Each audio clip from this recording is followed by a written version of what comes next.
mes chers Verseaux, je vous remercie de me retrouver pour cet horoscope du mois d'avril 2019. Alors publié un petit peu en avance parce que je serai en congé à compter du 25 mars pendant 2 petites semaines et donc c'est la période à laquelle je réalise normalement les taroscopes et que je les publie. Donc d'ailleurs, si vous regardez ces taroscopes dans la semaine qui suit leur publication, sachez que le concours qui était présenté au cours des taroscopes d'avril le mois dernier pour célébrer mes 4 ans de présence sur YouTube est toujours d'actualité. Il se termine le 23-24 mars. Donc vous pouvez toujours tenter votre chance pour remporter le tirage, pratiquement le tirage de votre choix sur mon site. Vous avez ma vidéo de concours sur ma page d'accueil YouTube. Donc n'hésitez pas à tenter votre chance. Et puis pour ceux et celles qui chercheront qui regarderont pardon, ce taroscope après le 24 mars et qui souhaiteraient remporter un tirage, il y a toujours le concours mensuel sur Facebook qui vous permet de remporter un tirage en croix, un petit peu comme celui-ci, mais permettant de répondre à votre question du moment. Donc n'hésitez pas à tenter votre chance, vous avez le lien de ma page Facebook en descriptif de cette vidéo. Alors, intéressons-nous aux énergies qui vont ponctuer ce mois d'avril. On a de l'âme majeure, très belle et très forte, la roue de fortune, qui est une carte de changement de cycle, de changement de période. Alors, elle annonce toujours un petit peu de précarité dans le sens où elle n'est pas très stable. Effectivement, rien n'est permanent avec la roue de fortune, tout est toujours en mouvement, donc en train de perpétuellement se transformer, mais ainsi va la vie. Mais dans cette période de mobilité, il y a des événements un peu spontanés qui peuvent surgir. La carte du mât nous invite à, dans ce côté un peu inconnu, inattendu de la roue de fortune, on retrouve cet aspect-là dans la carte du mât, cette idée de s'élancer vers quelque chose qu'on ne gère pas complètement. Si vous voulez, la roue de fortune et la carte du mât vont avoir en rapport de se lancer dans une action, se lancer dans un événement, dans un projet, dans une relation, sans véritablement savoir de quoi demain sera fait. Les deux manquent de visibilité parce que la roue de fortune, elle va tourner en fonction, au gré du vent et en fonction des événements. Donc elle va être en train de signaler une perpétuelle modification de la donne, donc à laquelle il faut s'ajuster, avec laquelle on va improviser. La carte du mât nous parle de notre capacité précisément à surfer la vague et précisément dans le bon sens, hein, c'est-à-dire pas être noyé par cette vague, mais profiter de l'élan qu'elle nous donne pour s'aventurer hors des sentiers battus. Hein, la carte du cavalier de coupe nous parle effectivement d'un côté aventureux qu'il faut privilégier, hein, qui s'accouple formidablement bien avec le mât. On pourrait vous proposer des choses, vous inviter en voyage, vous inviter tout court à un rendez-vous galant.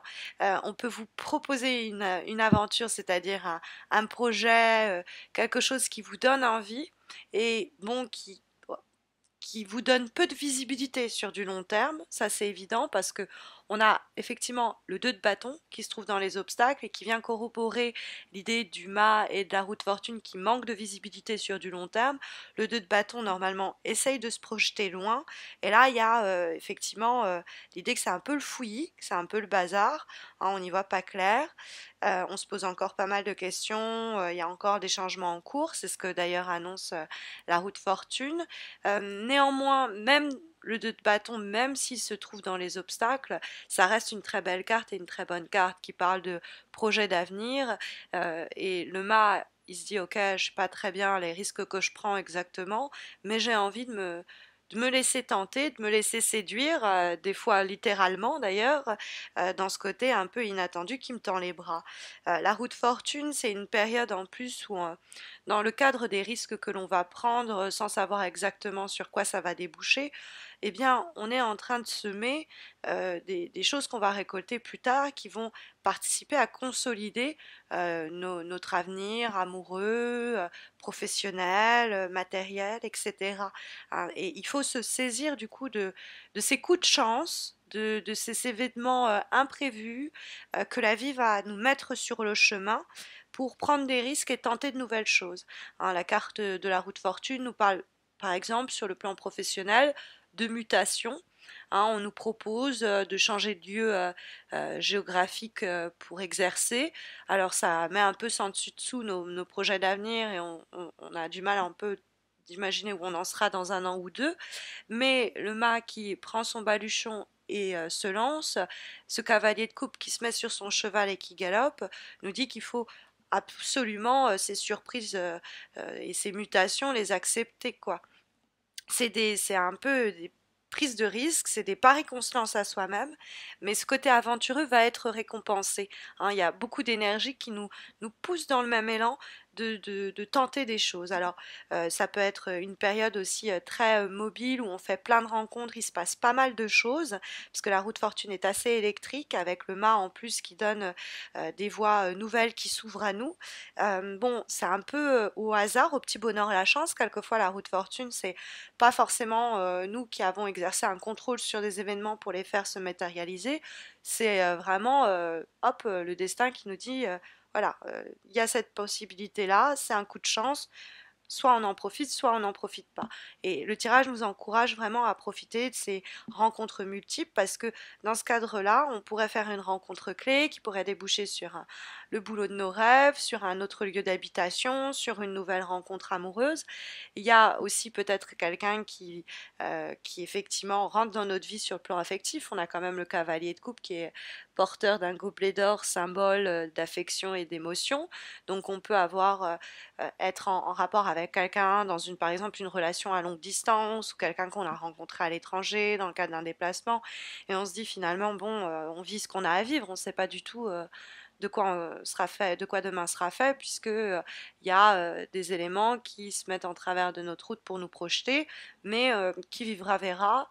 Il y a ce côté très épicurien où il y a du plaisir à prendre, donc je me lance. Pareil pour le boulot.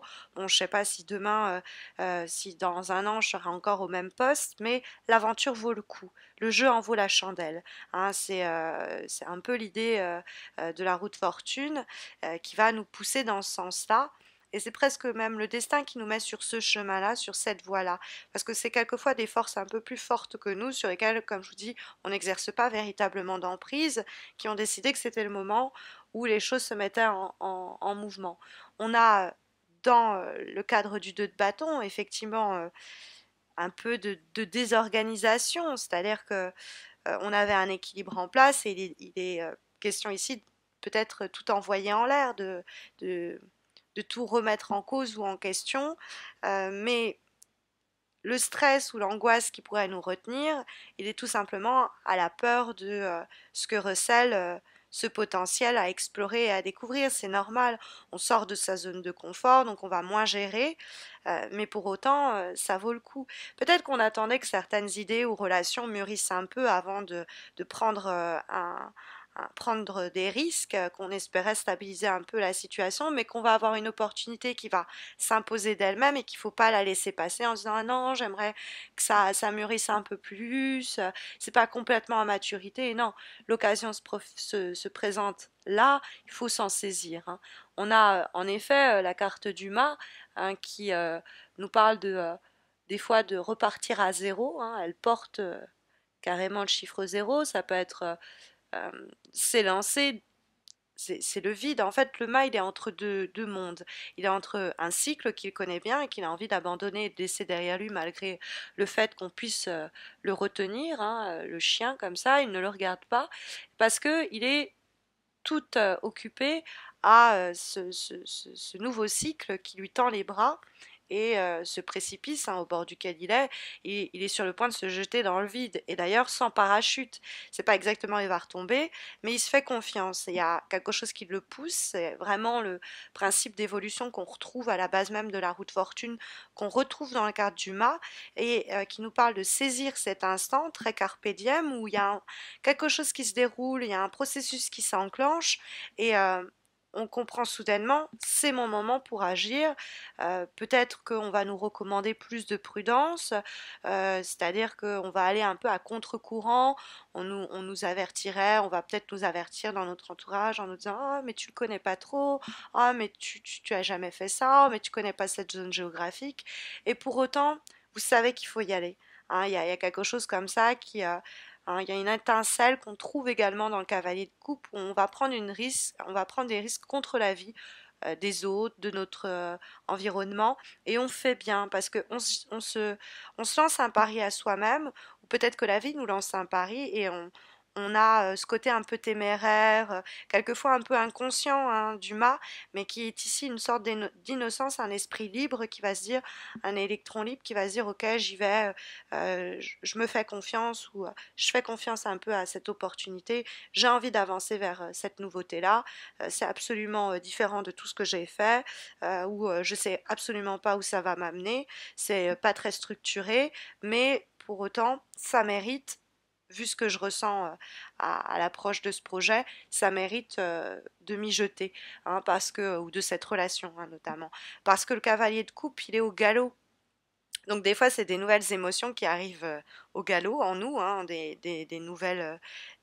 un nouvel optimisme, une nouvelle soif d'aventure, de se lancer dans l'action, quoi.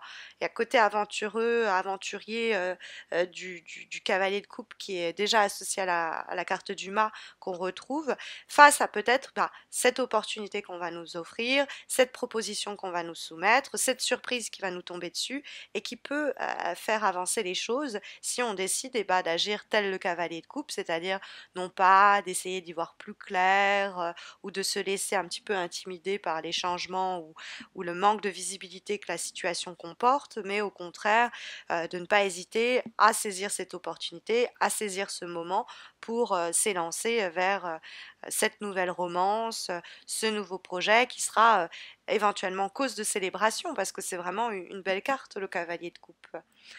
Alors, comme avant-dernière énergie, mes chers Verseaux, pour ce mois d'avril, nous avons une carte issue du jeu Umrazai et nous avons la carte du mystère. Donc c'est une carte qui est hors catégorie dans le cadre du jeu Umrazai. C'est une carte très belle. Alors le credo qui lui est associé, c'est accueillir le mystère de nos vies entrelacées en une infinitude de possibles à chaque instant réordonnés. Donc il y a l'idée de se réinventer, hein, de remettre les compteurs à zéro, on l'avait vu avec la carte du mât, et la carte de la roue de fortune qui nous parle aussi de passage d'un cycle à un autre. Cette carte du mystère nous parle de découvrir une force intérieure, une force qui nous guide vers des lieux, des personnes, des circonstances, des rencontres qui ont le pouvoir de changer le cours de notre vie. Et donc, on est précisément dans ces énergies portées par le mât et la carte de la roue de fortune, quelque chose qui nous transporte et qu'on doit laisser nous transporter. Hein, ça peut être ce qu'on prend pour des hasards au début qui ne prennent pas toute leur signification, mais qui vont être en réalité, avec un regard rétrospectif, des instants clés de notre devenir et en l'occurrence avec le regard rétrospectif de notre passé. Ce sont des moments forts qui se présentent à l'horizon pour ce mois d'avril, des rencontres importantes, des projets importants. Soyez attentif, à l'écoute, attentive à cette rencontre, à cette pensée, à ce choix qui peut-être vous paraît aller de soi, être simple sur le moment, mais qui est un clin d'œil du destin, du karma, appelez-le comme vous voulez, pour vous dire que vous êtes sur le bon chemin et la bonne voie. Comme dernière énergie pour ce mois d'avril, nous avons une carte issue de l'oracle des haïkus et nous avons la carte du voyage. Donc ça va dans l'idée du mât et du cavalier de coupe et même de la roue de fortune qui nous parlait d'éventuelles mutations. Mais c'est vrai que ça fait pas mal d'énergie pour nous parler de déplacement, hein. Donc n'hésitez pas, si on vous propose un déplacement quel qu'il soit, à l'accepter, il va porter des fruits plus tard. Alors le haïku qui lui est associé à cette carte est le suivant. Elles partent, le cri à la terre entière, les oies sauvages. Alors, c'est le moment de quitter quelque chose pour partir. Donc, on revient à cette idée portée par le mât, que ce soit pour voyager, hein, ou pour l'idée d'un grand départ, dans l'idée d'un grand changement dans notre vie. Ce mouvement va provoquer une délivrance. Il y a cette idée d'une quelque chose que l'on caresse depuis longtemps, qui est en mesure de se réaliser. Il faut répondre à cet appel, toutefois, pour mettre en œuvre ce qui est en notre pouvoir pour l'accomplir. Donc, se jeter dans le vide, ne pas réfréner ses pulsions, freiner ses désirs, Au contraire, on va être déterminé à ce changement, à ce nouveau départ. D'ailleurs, il y a l'idée de dépaysement, donc encore l'idée de voyage, etc., qui est encouragée dans le cadre de ce tirage d'avril, en espérant que ça saura vous guider, mais vous le savez, si vous avez besoin d'un tirage un petit peu comme celui-ci, mais répondant à votre question du moment, il y a le concours mensuel sur Facebook qui vous permet de remporter un tirage semblable. Donc vous avez le lien de ma page Facebook en descriptif de cette vidéo. Si vous regardez cette vidéo avant le 24 mars, vous avez également le moyen de participer pour remporter le tirage de votre choix, ou presque, sur mon site, par le biais de la vidéo du concours 4 ans que vous trouverez sur ma page d'accueil YouTube. Donc n'hésitez pas non plus à vous abonner à ma chaîne pour ne pas rater la mise en ligne de nouveaux concours et puis la mise en ligne des taroscopes de mai qui arriveront fin avril. D'ici là, je vous souhaite à tous et à toutes de belles semaines à venir et je vous dis à très vite, j'espère. Prenez soin de vous.